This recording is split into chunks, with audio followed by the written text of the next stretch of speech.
Connecticut Senate advances bill to require police inform drivers of the purpose for a traffic stop. State lawmakers say this proposal will help smooth over the relationship between law enforcement and communities of color. No, it will help people all around in general. The news seems to always make things about color, and guess what? It will help everybody, not just communities of color. It will help every single citizen in this state that deals with law enforcement. Connecticut USA, the state Senate voted unanimously last week to advance a proposal which require law enforcement to tell drivers why they pulled them over.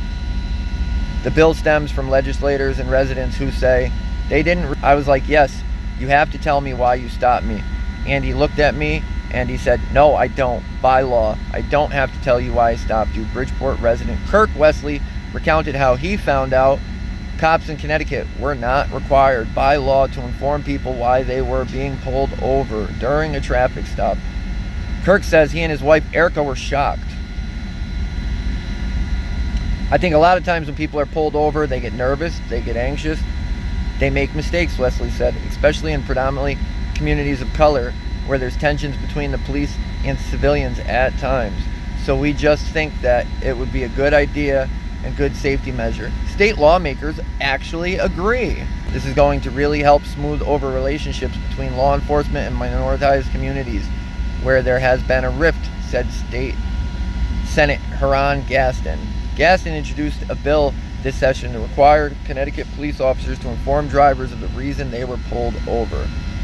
This is going to help sort of de-escalate those kinds of situations to ensure that we're saving lives, he added. Yeah, and what's shocking is how it's 2023 and we're just making this a law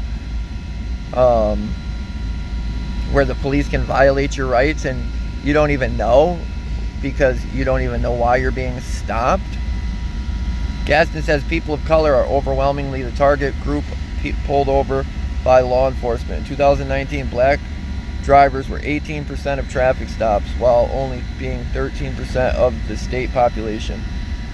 It can help to ease some tensions and anxieties that come along with it. You know, engagement, interacting with police in certain communities, Kirk said. Gaston and the Wesleys say this will benefit everyone. Being a woman and being a mom and really wanting other women and other moms to have that high level communication if they are ever pulled over, said Erica, whether it's an police officer or the people in the car. There's safety, but there's also confidence, clear confidence for everyone involved.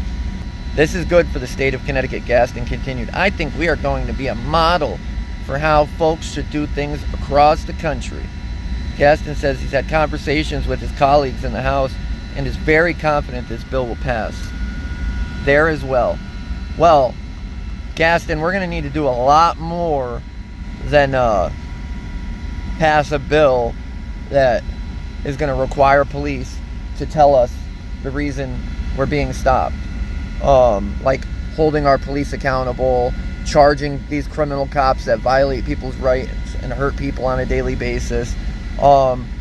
Things like that might lead the country, but passing a bill like this that, look at, cops are supposed to give their name, and guess what? They rarely do. And you know what happens if you go complain or do anything about it? Absolutely nothing. So I assume the same would happen for this bill. It would get passed, and it might be a law, but you know what happens?